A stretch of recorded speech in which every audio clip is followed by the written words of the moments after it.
buat teman-teman TKW ya, jangan bermimpi untuk menjadi istrinya pegawai negeri. Karena yang udah jadi istrinya aja dieliminasi ya. Ya ini saya. Entah yang lain, aku nggak ngomongin yang lain, ini saya. Istrinya pegawai negeri tereliminasi. Pegawai negerinya itu seorang guru. Ya, guru SD. Itu udah tereliminasi sejak dulu dia masih di bangku kuliah. Aku merasa tereliminasi, dibuang secara perlahan. Jadi jangan bermimpi ya teman. Ya, kalaupun dia itu sayang sama aku, kalaupun dia itu cinta gitu ya, dia nggak akan tega, dia nggak akan rela membiarkan istrinya itu menjadi seorang TKW, sedangkan dia sendiri kan orang kuliahan, ya orang yang sekarang menjadi pegawai negeri, ya walaupun gajinya nggak sebesar TKW, kan kalau di Indonesia kan udah lumayan kan. Aku jadi sedih sekali, nggak apa-apa kok. Aku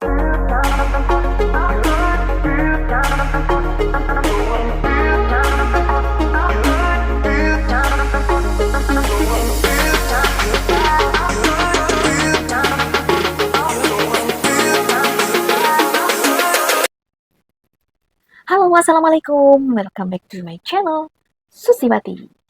Hai hai semuanya, apa kabar? Saya doakan kalian semuanya baik-baik saja dan mendapat keberkahan dari Allah Subhanahu wa Ta'ala. Dan aku so far so good, thank you. Hmm, Ini saya mau buat pesan buat teman-teman BMI atau teman-teman TKW ya, dimanapun kalian sekarang berada. Saya berpesan buat teman-teman, jangan terlalu bermimpi untuk menjadi uh, pasangannya pegawai negeri yang ada di Indonesia ya. Dan jangan terlalu terlena dengan buayan para garangan yang mengaku-ngaku sebagai pegawai negeri, baik itu polisi, guru, tentara, dan lain-lain ya, atau pejabat yang lain ya. Teman-teman, begini ya, segala yang tidak mungkin akan menjadi mungkin. Ya, kalau itu jodohnya ya. Tapi di sini yang tidak mungkin adalah seorang pegawai negeri yang mempunyai banyak waktu untuk main media sosial, untuk mencari cewek-cewek dari para TKW ya. Itu yang tidak mungkin. Dikarenakan apa? Saudara saya sendiri, itu anak bude saya, laki-laki cowok tiga itu semua menjadi militeri. Dan dia tidak ada waktu sama sekali untuk bermain media sosial. Jangankan bermain media sosial, apalagi waktu untuk keluarganya sendiri, nggak ada waktu gitu loh. Itu nggak ada. Kecuali dia minta cuti, dan minta cutinya itu nggak langsung dikasih hari ini, nggak. Harus antri dulu. Misalkan hari ini minta cuti kan, uh, kita minta cuti ke atasan, dan kemudian entah berapa bulan kemudian barulah mendapat jadwal untuk dia cuti untuk menemui keluarganya gitu. Begitulah teman-teman. Jadi buat teman-teman yang katanya dikenali oleh pegawai negeri polisi atau apalah itu ya, yang melalui Facebook atau via WA atau Instagram itu, jangan mudah percaya. Itu semuanya modus, garangan. Itu hanya tipu-tipu aja, nggak ada kok. Ya ada sih yang mungkin polisi yang lagi nganggur gitu ya, cuman main-main doang. Tapi ya begitulah, mereka semua itu hanya butuh ini tuh, dari para TKW seperti kita itu. Hanya butuh uangnya saja. Cintanya cinta palsu begitu loh. Kebanyakan itu. Terus di sini ya, jangankan yang masih pacarannya melalui LDRan itu ya, antara Hong Kong atau Indonesia atau di mana itu dia pacarannya dengan pegawai negeri itu. Nah, saya sendiri nih teman-teman ya, suami saya itu pegawai negeri, dan saya berjuang itu dari nol. Dari dia kuliah, masuk kuliah pertama itu udah bersama aku dia itu. Ini cerita sedih sekali ya, karena aku sekarang sudah menjadi orang kuat. Jadi saya cerita udah nggak nangis lagi. Beda dengan yang kemarin-kemarin kalau aku cerita masalah mantan suami yang waktu itu masih menjadi suami aku itu. Aku udah nggak kuat, ini air mataku udah deras sekali. Karena saya sekarang sudah menjadi orang yang kuat. Jadi saya sedihnya hanya sedikit aja ya. Ini saya Saya itu merasa tereliminasi sejak dia udah di bangku kuliah waktu itu. Kita berjuangnya ya akulah yang kerja keras ya di situ. Aku yang kerja dari jualan kecil-kecilan ya, aku kumpulin semuanya, semua aku kumpulin untuk bayar kuliah si suami. Karena aku menginginkan sang suami naik derajat gitu. Tapi di situ aku selama suamiku itu eh, udah bergaul dengan teman-teman kuliahnya, udah bergaul dengan teman-teman sukuannya di sekolahan itu, suamiku itu udah beda lagi sama aku, udah lain. Ya udah lama sih sebenarnya itu dia itu cuek sama aku dan semenjak dia udah menjadi anak kuliahan dia semakin cuek dan gak peduli sama aku. Hanya pedulinya kerja, kerja dan uang itu aja. Perhatian itu nggak ada sama sekali. Jadi saya merasa di situ tereliminasi dikarenakan saya ya aku sadar diri dong siapa aku. Terus aku juga sekolahnya cuma lulusan SMP dan aku bekerja hanya sebagai pedagang waktu itu ya. Dari aku jualan itu teman-teman ya eh, apapun aku jadiin uang di situ. Pengen untuk bayar kuliahnya sang suami gitu. Sama aku itu suamiku itu selalu merasa malu teman-teman ya. Malu terus jalan malu, duduk bareng malu, terus diajak ketemu sama teman-temannya itu semakin malu. Terus aku ngerasa semakin sedih dong. Kenapa selalu malu terhadap aku? Apa karena fisik aku? Apa karena pekerjaan aku atau apalah? Sedangkan dia udah naik daun, ya kan? Waktu itu masih kuliah naik daun.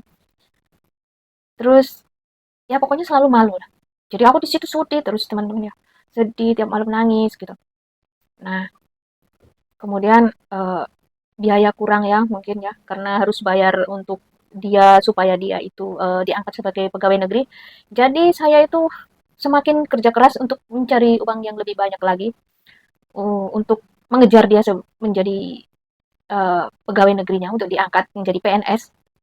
Jadi saya lompat sana lompat sini sampai muka saya itu saya buang supaya itu saya tidak malu. Saya mendatangi rumah orang kaya mencari pinjaman di situ tapi tidak dapat temuan. Gimana mau dapet gitu loh ya. Sedangkan aku kan cuma pedagang kecil. Mau cari utangan itu susah teman-teman ya. Ya alhamdulillah ibuku waktu itu masih kerja ke luar negeri. Jadi aku pinjam ke ibuku. Kemudian ya tetap aja sih suami aku waktu itu nggak pernah peduli dengan aku, dengan usaha aku. Eh, aku sebenarnya itu pengen talking sama dia, pengen curhat, tapi dia itu nggak ada respon sama aku. Dia itu dingin, cuek sama aku, dan di situ aku merasa semakin kalau aku itu tersisihkan. Jadi ya mau nggak mau karena biaya semakin besar aku pergi ke luar negeri dan dia masih menjadi apa melanjutkan kuliahnya dan juga sambil bekerja sukuan seperti itu. Nah, di situ waktu aku di sini juga dia tuh cara ngabarin karena saya kan tahu diri lah siapa aku. Jadi aku itu minder juga ya. Dulu aja aku waktu di dekatnya aja dia jarang mau ngomong sama aku, apalagi udah jauh aku udah jadi TKW yang seorang TKW itu di mata orang-orang itu sangatlah jelek sekali gitu ya. Namanya itu ya, namanya jangan jelek sekali. Jadi aku merasa ya sudahlah aku jalanin aja yang penting aku cari uangnya halal gitu. Biar dia pun malu kayak mau gimana kayak ya sudah. Yang penting aku bisa menutupi semua utang-utangnya begitu. Nah, teman-teman waktu itu ya seiring berjalannya waktu dan finally dia itu diangkat sebagai pegawai negeri mungkin tahun 2018 ya mungkin ya waktu itu. Dia itu nggak ngabarin aku teman-teman. Nggak ngabarin aku, yang ngabarin aku itu ibuku sama saudaraku. Aku dikabarin katanya suamimu sekarang udah diangkat sebagai pegawai negeri, kamu pulang katanya. Terus aku aku siapa gitu loh. Kok kalian yang nyuruh aku? Ibu, aku gitu. Kok kamu yang nyuruh aku pulang? Sedangkan dia sendiri, yang dia masih suamiku sendiri, dia nggak ngabarin aku dan nyuruh aku pulang. Terus aku mau pulang kemana? Memang aku punya rumah, tapi aku masih membutuhkan uang, membutuhkan biaya untuk diri aku sendiri. Sedangkan dia sudah naik pangkat pun dia nggak ingat sama aku gitu loh. Ngapain aku harus pulang gitu? Kalau dia menyuruh ya saya pertimbangkan. Nah dia pun nggak menyuruh, apalagi mengabarin aku gitu loh. Terus si ibu sama saudaraku, oh iya ya, ya udahlah, aku mau kerja aja dulu. Ya makin setiap hari itu aku di situ mikir, kenapa ya? Apakah dia memang benar-benar mau membuang aku secara perlahan? Karena kan sejak dari dulu itu memang nggak ada komunikasi gitu, walaupun dekat itu nggak ada komunikasi teman-teman. Jadi aku semakin merasa ya sudahlah, kalaupun dia apa nggak bisa untuk membuang aku dengan cara dia, ya sudahlah. Aku akan mengorbankan aku lagi karena aku dari dulu udah berkorban buat dia dan sekarang aku akan berkorban untuk menjatuhkan aku ke dalam jurang. Maksudnya itu bukan jurang beneran, hanya filosofi saja, gambaran.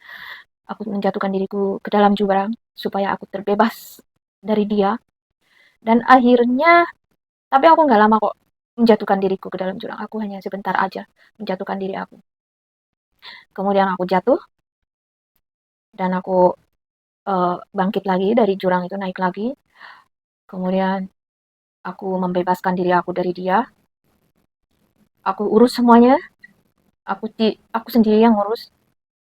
Aku tidak pakai pengacara di situ. Aku mengurus sendiri. Aku mencari jalan terbaik untuk hidup aku ke depannya. Dan aku tidak merasa berat untuk melepaskan apa ya label pegawai negeri ya. Jadi karena kan aku tahu, aku sadar diri, aku hanyalah orang rendah dan seorang TKW yang ya dulu memang menginginkan seorang suamiku menjadi pegawai negeri itu dulu waktu sebelum aku menjadi TKW ya. Tapi setelah aku menjadi seorang TKW ya sudahlah, aku jalani hidupku sebagai seorang TKW dan aku tidak akan bermimpi lagi untuk menjadi istrinya seorang pegawai negeri gitu loh. Dikarenakan uh, dia itu selalu malu terhadap aku, jadi ya aku nggak perlu memaksakan diri aku untuk selalu menjadi pendampingnya dia. Biarkan dia berjalan dengan sesuai dengan apa yang dia inginkan gitu. Mungkin dia menginginkan seorang pasangan yang sama-sama pegawai negeri, walaupun dengan tidak sengaja dia mengeliminasi aku. Mungkin dia nggak tega atau gimana ya untuk melepaskan. Jadi aku sendiri di situ yang harus melepaskan. Begitu loh teman. Sebenarnya kalau dipikir lagi, dia itu yang lebih duluan melepaskan aku gitu. Mungkin karena nggak punya uang atau gimana untuk mengurus itu semua. Ya, kalaupun dia itu sayang sama aku, kalaupun dia itu cinta gitu ya, dia nggak akan tega, dia nggak akan rela membiarkan istrinya itu menjadi seorang TKW, sedangkan dia sendiri kan orang kuliahan. Ya, orang yang sekarang menjadi pegawai negeri. Ya, walaupun gajinya nggak sebesar TKW, kan kalau di Indonesia kan udah lumayan kan. Aku jadi sedih sekali. Nggak apa-apa kok. Aku sedihnya tuh ya dari dulu sih. Tapi sekarang aku berharap aku lebih ikhlas aja sih.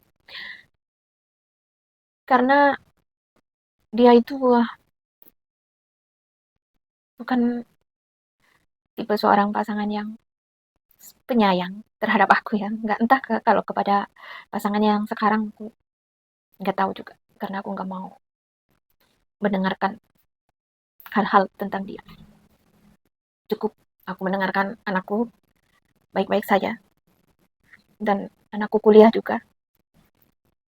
Tapi kalau aku mendengar anakku diperlakukan tidak baik, aku turun tangan.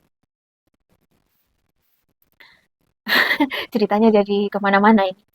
Jadi buat teman-teman TKW ya, jangan bermimpi untuk menjadi istrinya pegawai negeri. Karena yang udah jadi istrinya aja dieliminasi ya. Ya ini saya. Entah yang lain, aku nggak ngomongin yang lain, ini saya. Istrinya pegawai negeri tereliminasi. Pegawai negerinya itu seorang guru. Ya, guru SD. Itu udah tereliminasi sejak dulu, dia masih di bangku kuliah. Aku merasa tereliminasi, dibuang secara perlahan. Jadi jangan bermimpi ya teman-teman ya. Kalau mau pacaran hanya sekedar hiburan aja ya. Jangan sampai kalian itu membuang-buang uang kalian untuk hal-hal yang tidak penting. Cukup saya. Karena itu bapaknya anak saya aja. Ya sudah, aku ikhlas buat dia semuanya. Dan sebagai penggantinya dia pun harus mengangkat anakku menjadi orang yang sukses. Kalaupun dia tidak melakukan itu, saya akan turun tangan. Begitu ya. Teman-teman ya, jaga hati kalian, jangan sampai jatuh. Apalagi uang kalian. Kalian di sini bekerja demi keluarga, demi masa depan kalian. Jangan korbankan diri kalian dan uang kalian untuk orang-orang yang tidak Anda kenal. Yang sudah kenal pun habis, apalagi yang nggak kenal nggak pernah bertemu, ya kan? Dipikirkan baik-baik. Thank you for watching. Jangan lupa di subscribe, like, comment, share. See you next video.